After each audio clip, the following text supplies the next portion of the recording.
Alright guys, my name is still Richard. Welcome back once again. So today what we are going to do is to fill in what we missed in the last lecture video that I did, or that I posted.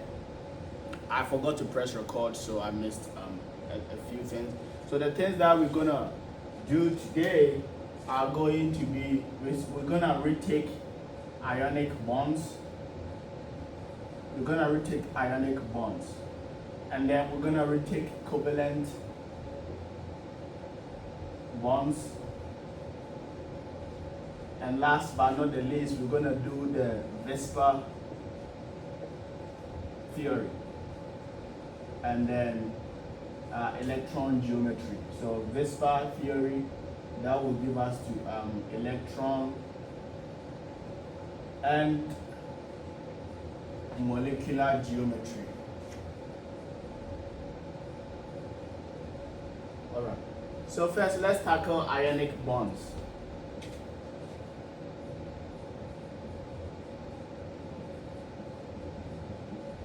So when we say ionic bonds, it is the bond or is interaction between atoms whereby one of the atom has a very low electronegativity, especially metals, and an atom that has a very high electron affinity, which is especially a non-metal. So it's an interaction or a bond between an atom of low electronegativity. Well, let's underline electronegativity, and an atom with high electron affinity. Let's underline electron affinity. So this is an ionic bond, right? It is formed between an atom of a low electronegativity, which happens to be the metals, the group 1 alkali metals, and then the group 2 alkaline earth metals on the periodic table. Like if we do draw our periodic table like this, transition metals over here, then we go like that. So if we do draw our periodic table like this group 1 and this group 2, which is the alkali metals and then the alkaline earth metals, they have low electronegativity. And how do we define electronegativity, right? So electronegativity is the energy required, right, to remove 1 mole of electron, or to remove 1 electron from a gaseous atom. So if you have an atom that exists in group 1 and then group 2, it has a low electronegativity because as you move down this group, right, the atom gets bigger. Or generally, atoms on the left-hand side of the periodic table are bigger than atoms on the right-hand side in their neutral state, right? So if I have an atom here and it has a valence electron here on this valence shell, mind you, all these other shells also have electrons on it. It will require less energy, which is the electronegativity. It will require that less energy for me to take this out, right, of the atom. And then an atom with a very high electron affinity. Electron affinity is also the energy released when an atom gains 1 electron. So it's a change in energy, or the energy released. And basically the idea or the concept is that the more energy an atom would release, the more that when it gains an electron, the more that atom wanted that electron. So if you add 1 electron to especially the group 17, which I usually say group 7 because I technically yank out the transition metals and make this a group 7, but group 17 means, or group 7 means they have 7 valence electrons, right? They just need 1 more electron to form an octet, and if an atom is close to an octet, it will prefer forming that octet. The last lecture we go about the exceptions to the octet rule. So that is the ionic bonds that will be formed.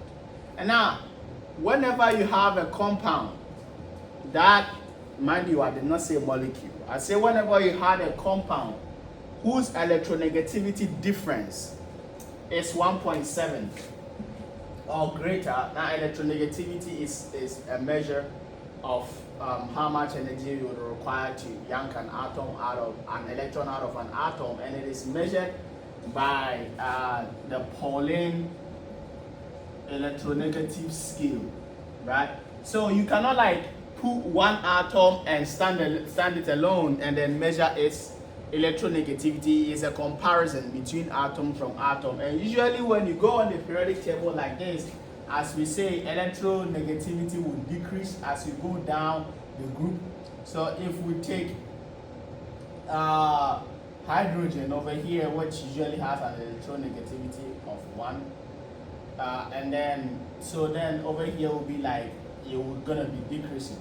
Or if we take hydrogen out, because hydrogen is kind of an anomaly. We start from lithium. If lithium is like 2.1, this one will be like 2.0, this one will be 1.9, 1.8, 1.7, like it will decrease in that order as you go down the group, and it generally increases as you go across the period. So an electronegativity here will be it will increase. So here will be less as you are going from left to right. So with that being said, if you have a compound whose electronegativity difference is greater than 1.7, which is if between those two species is greater than 1.7, that compound is said to be an ionic bond. Now, ionic bonds do not form molecules.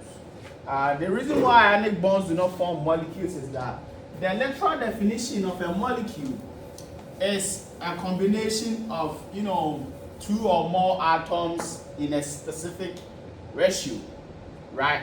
The molecules does not change. Like if you take water for instance, a water molecule would always compose of 2 atoms of hydrogen and 1 atom of oxygen. It does not change. But you cannot really get a molecule of an ionic compound, because ionic compound forms a crystal lattice, which means it forms like a Lego brick, right? All the positives are attracted to all the negatives, and as long as there are more of the elements in that vicinity, the compound will grow bigger and bigger and bigger. So in sodium, we represent ionic bonds by just using their formula, right? Their what is it called? I think their molecular formula.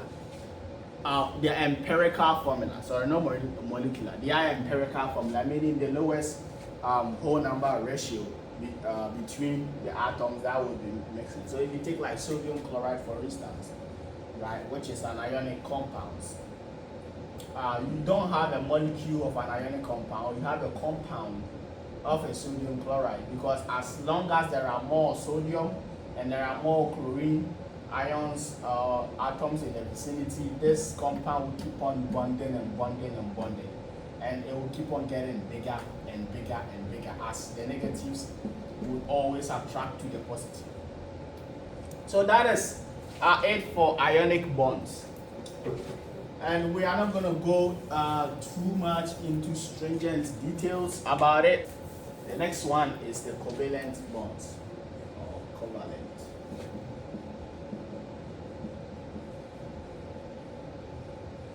Believe covalent come from the Greek word, or is it a Greek or Latin? But I'm gonna lean towards Latin because it is an earlier scientific discovery. If it was an older ancient scientific discovery, I would say Greek, but an earlier would be Latin. A covalent means shared strength. That means the atoms are coming together to share their strength, and the strength of an atom is its valence electron. So what covalent bonding is that the atoms are coming together to share their valence electrons, to share their strength. They are not about to transfer the electrons. In ionic compound, there is a full transfer. Like in ionic compounds, the sodium, for sodium chloride for instance, the sodium will give all its valence electron, which is 1, to the chlorine. and by so doing they form charges, a positive and a negative charge, and those positive and negative charge would attract each other. If you've done coulombs in physics, it's basically the same. That is how it is done. But for covalent, it is the sharing, right? The sharing of the valence electron of the atoms, right? Or the species. Now, mind you, covalent meant shared strength, and then the strength of an atom is its valence electron.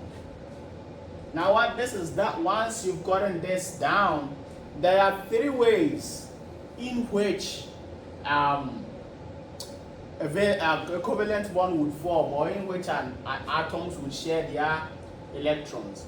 The first one is if both, come together and share it equally, right? So one, there is an equal sharing of electrons. So if they share the electrons equally, we call that compound that would form a non-polar covalent bond, right? And this non-polar covalent bond means it doesn't have any charges, right? Forms between atoms with significantly very low electronegativity difference. Or basically the atoms have the same electronegativity. So it is formed between atoms of very low electronegativity difference. And the electronegativity difference, which is the change in electronegativity, is less than 0.5. So if it is less than 0.5, it is termed as non-polar covalent. And because it is formed between atoms of a very low electronegativity difference, it is mostly formed between atoms of the same element, like especially our gases, our halide gases. So it can it's mostly formed between atoms of the same element. So in that case, if we take like a hydrogen gas, right, it is going to be non-polar. If we take oxygen gas, it is going to be non-polar. Nitrogen gas is going to be non-polar. Chlorine gas, non-polar. Iodine gas, non-polar. Fluorine gas, non-polar. Right? Because it is the same atom of the same element, or it is atom of the same element bonding. This is two atoms of oxygen, two atoms of nitrogen. And because let's say if a hydrogen has an electronegativity of 1, if it bonds with another hydrogen, that would also have electronegativity of 1. So it's going to be 1 minus 1, which will be 0. Oxygen, let's say, has an electronegativity of 2.1. If it bonds with another oxygen, same 2.1, it's going to be 0. So the same thing is going to be applied to any atom that bonds to itself. They're going to form what we call non-polar covalent bonds. So the second way that the atoms could be shared is unequal. So unequal sharing, right, of electrons, of the valence electrons. So this is the situation whereby you have two atoms of a significant difference in their electronegativity, but the electronegativity difference is not so much so that there is full transfer of electrons, right? Like you are fighting with somebody, that person has a little bit of strength more than you, so they beat you or they kind of dominate over you in the fight, but their strength is not so much that they completely beat you or knock you out. That is like an unequal sharing of electron.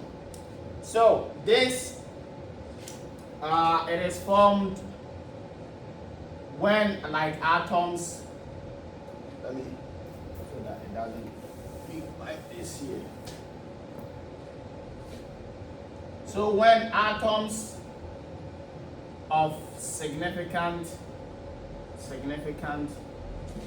electronegativity difference, right, forms are bound together, and the difference in those electronegativity difference, the difference in those electronegativity is between 0.5 and 1.7.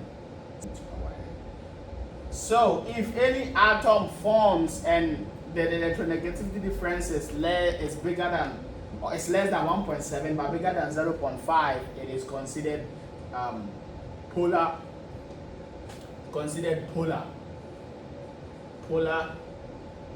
covalent bonds, right? And an example of this that we do know is water. There is a significant electronegativity difference between the oxygen and then the hydrogen, thereby making causing polarity, right? So the hydrogen would assume a partial positive and the oxygen will assume a partial negative, and it will go on and on like that. And the third way in which the electrons could be shared is if one atom, right, brings all the sharing pair of the electron.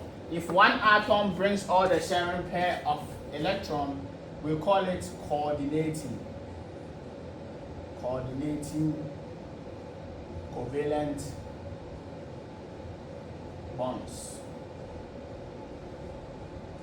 That's why we call it the coordinating covalent bonds. That is, if one atom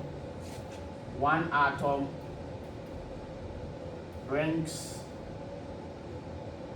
all the shared pair of electrons.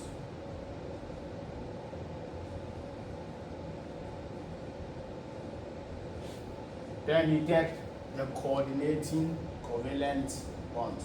The third type of covalent bond, once again, is polar. Let's start with non-polar here, polar here, and then coordinating covalent bonding. With that at the back of our head, let's now move on to the VSEPR. So VSEPR stands for valence shell electron pair repulsion theory. That is VSEPR for you. Valence shell electron pair repulsion theory. Now the theory states that you could basically deduce this theory by its name, valence shell electron pair repulsion theory. It means it states that the electrons in the valence shell of an atom will repel each other so that any of these electrons have a maximum space in the valence shell. That is all that it is about. So the electrons will repel each other so that they have a maximum space, right? A maximum space around the nucleus. Now, one thing that I want to be very specific over here is that when you take an atom, right, the nucleus of an atom, or an atom for instance, an atom is not a 2D dimensional circle. Like, you cannot just draw this like a 2-dimensional circle and call it a day as an atom. In fact, it occupies a 3D space. So instead of you assuming it as a circle on the board, assume it as a sphere on the board, right? So if you assume it as a sphere, you are going to cut yourself a lot of slack. But this is how we are going to go about it, right? You know, there are two types of structures that a molecule could get, or that a compound would get. We have its molecular structure and its electron structure, right? So let's start. This is how we are going to start about it. We're going to take a central atom, right? And then we are going to figure out how many things are around the central atom. And after figuring out how many things are around the central atom, we're gonna figure out what it is based on, like the structure that it is based on. And after that, we will deduce whether the four things surrounding, or whether the things surrounding the atoms include a lone pair of electrons, or they are just other atoms or other molecules, right?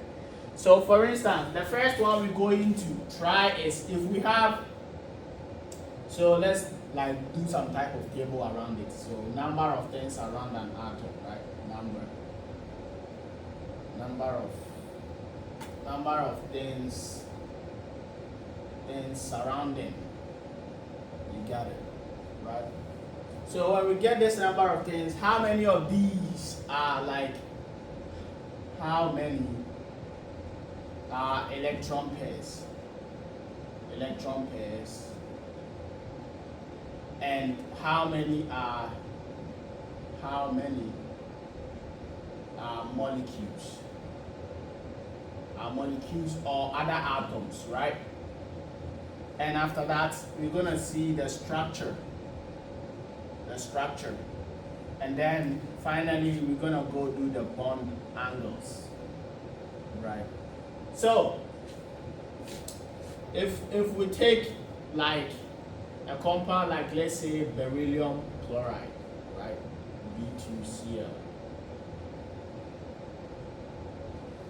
If we take beryllium chloride like this, right? I'm gonna erase this so that we could draw structures over here. Let me get a red ink and then a green ink so that we could go ahead with it. Let's say we take beryllium chloride, right? We have the beryllium in the center like this, and it is bonded to two chlorine atoms. So this is chlorine, right?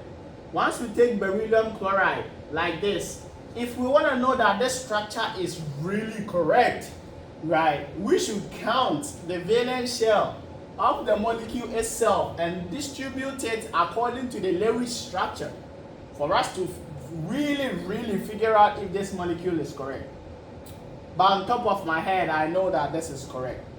I could be wrong, but I think it is. This is how the structure would go. So if the structure would go, we have two things around the atoms, right? So the things around an atom are two things. How many of these things are just lone pair of electrons? Imagine if there was going to be lone pair of electrons, it would be something like this, like this, like this, like this, like that, right? But there are no lone pairs of electrons here. So there are no lone pairs. We're going to go 0. How many are molecules? We're going to go 2 of the atoms, 2 of the things surrounding, or all of the things surrounding the central atoms are molecules. And for molecules, they pull each other with an equal strength. So the structure is going to be like a line. So a linear structure. And what is the bond angle of a line? You go 180 degrees. Simple enough, right? Okay, let's take a molecule, this BH3, right? When we take the BH3, we can come here and then draw it as this. The B, 1, 2, 3, H, right? Now there is no lone pair of electrons on the boron, and we have 3 hydrogens surrounding it. So each of them are going to, there is no lone pairs. We have 3 hydrogen. It is 3. It forms some type of a triangle, right? So we call it trigonal planar, right? We call it a trigonal planar. And that is also going to be 120 degrees of bond angle. Okay, So now let's take this molecule, right? CH4. CH4. If you take CH4, this molecule over here, right? You could draw it like this. C H H H H. Right?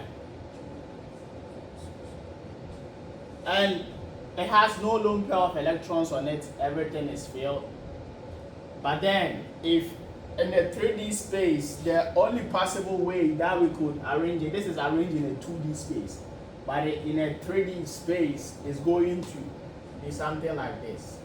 The H here and this H here is going to be pushed down a little bit. If you see it under like a 3D lens.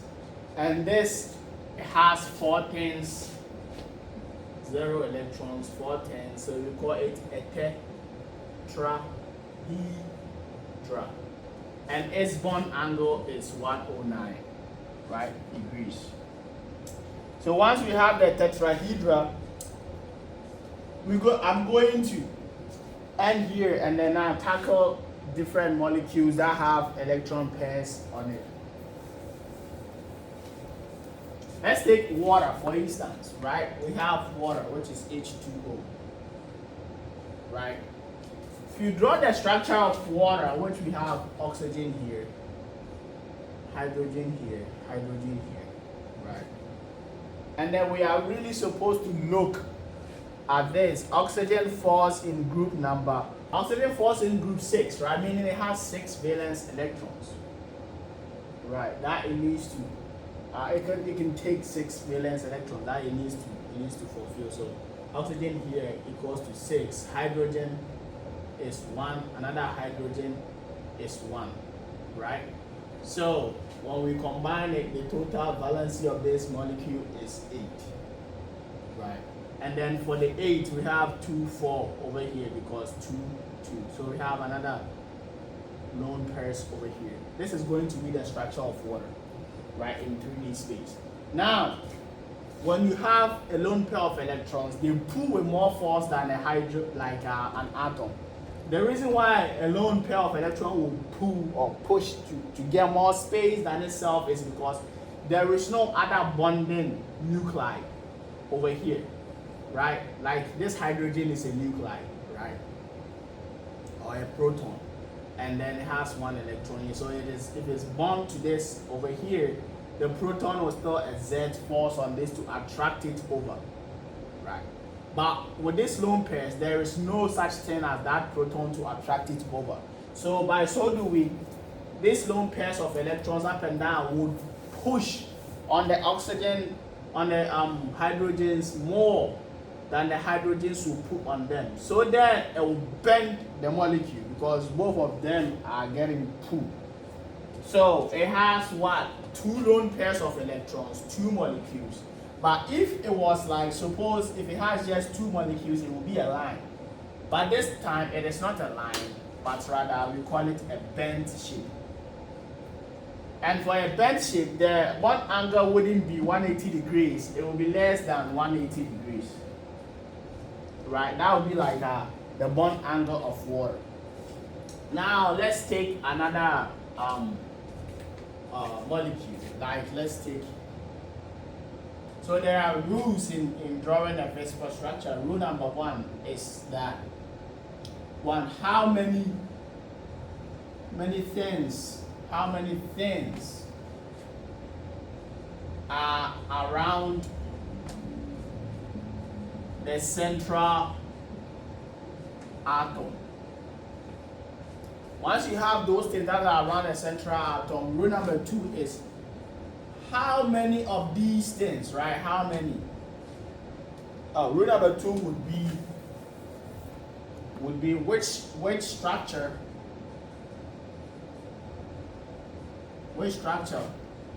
is the molecular shape based off of. Molecular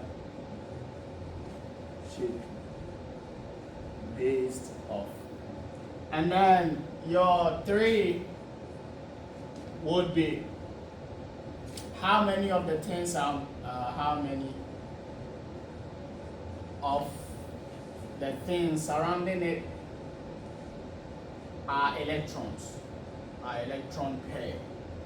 Why? Because electron pair pulls more than the atoms themselves. And then for another last rule, deduce the pull effect accordingly.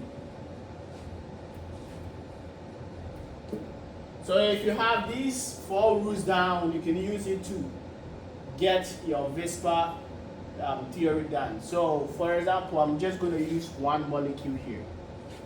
Let's say we have water, right? Water would have been drawn like this, but water has 2 lone pairs of electrons on it, because the valency of water once again is 8. The oxygen is 1, the hydrogen is 1, this one is also 1, and this oxygen is 6. So if you combine these, you get 8, right? So the oxygen has 8 electrons circling it. So we got 2, 4, 6, and then 8. So how many things are around the central atom? In this case, we have 1, 2, 3, 4 equals to 4. Which structure is the molecule, or is the molecule shape based off of? So in this case, if it is 4 things surrounding the atom, it would have been tetrahedra, right? The shape of water could have been a tetrahedra, but no, it is not a tetrahedra. How many of the 10s are electron pair? 2 are electron pair, and this electron pair will push. This one would push, it would push this, and this one would also push this, making the shape bend, right? So the pull accordingly will give us a bend shape. As such, right? And let's also do one more try. If we have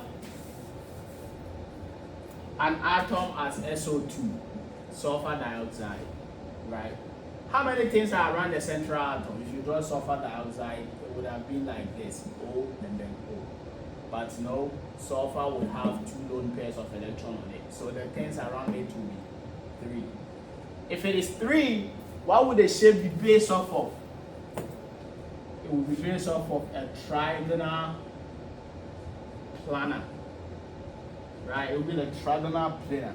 But how many of these things are lone pair? We have 1 lone pair over here, so 1. So the lone pair will pull more, right? So we're gonna get something. If the lone pair pull more, we're gonna get what we call trigonal pyramidal. This guy called Tyler Dwight on YouTube makes a lot of videos on VSEPA and how to really go about deducing the structures. Once again, I am not a teacher. I'm a student who is studying to also write the MCAT. So things that I do here are things that I've learned, and I'm trying to iterate them on how I do learning. So if you are on this same journey, you can join me, and then we could go on this journey together. And one day we will see ourselves being the doctors that we deserve of and dream about. I will end my lecture here. On Thursday, I'm going to shoot one lecture about stoichiometry, and then we will move forward from there until we're done with the chemistry.